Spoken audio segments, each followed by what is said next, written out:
V and Co. is undergoing dissolution. At the time of closing the books, the following items were appearing in the balance sheet. Machinery rupees 50,000, furniture rupees 20,000, patents 5,000, sundry creditors 15,000. Realization details. Machinery realized 80% of its book value. Realization expenses amounted to rupees 3,000. What is the final profit or loss on realization to be transferred to the partner's capital account? Okay, we have to prepare a small memorandum realization account. Realization account.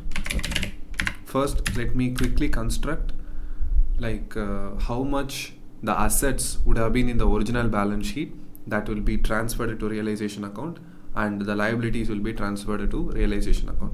If you see the question carefully, they have given only 4 values, 3 assets and 1 liability. So in the original balance sheet, these would have been in the asset side and this will be in liability side. So we will take it to the opposite side of realization account. To machinery, to furniture, to patents. We'll transfer all the book value at its book value, 50,000, 20,000, 5,000, and then we will also transfer the creditors amount, 15,000. So we have transferred all the balance sheet items at book value. Next, let us talk about the realization process. Machinery realized 80% of its book value. So 80% of 50,000 will be 40,000. So that is the money realized from machine.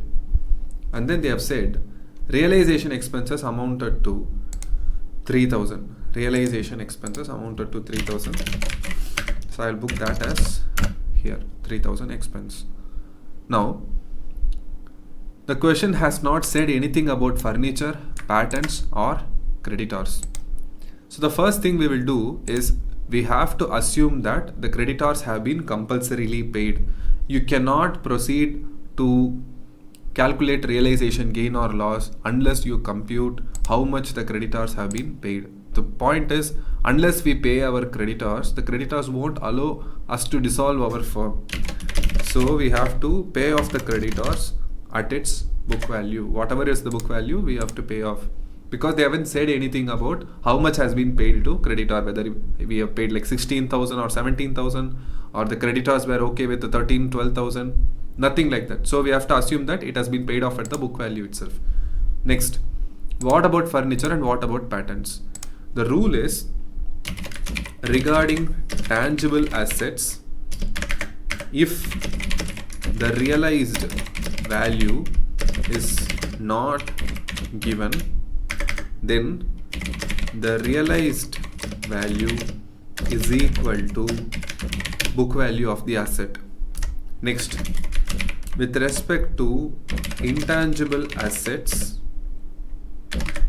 if the realized value of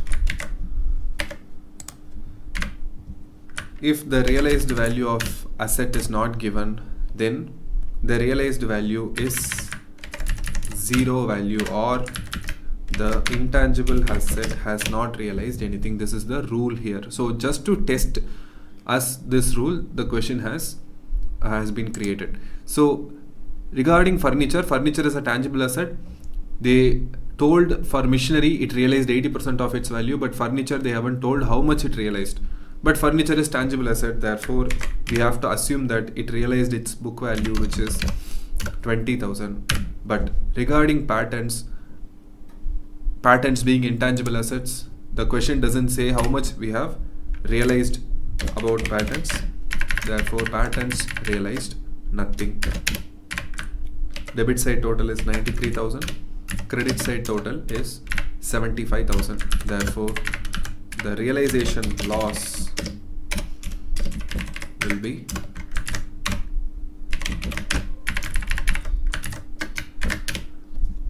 18,000. This is the loss on realization, and this will be distributed to all partners in old profit sharing ratio, which they haven't given in the question. So had they given, we will distribute it in that ratio. I hope you understood the answer. I will see you in the next one. Thank you.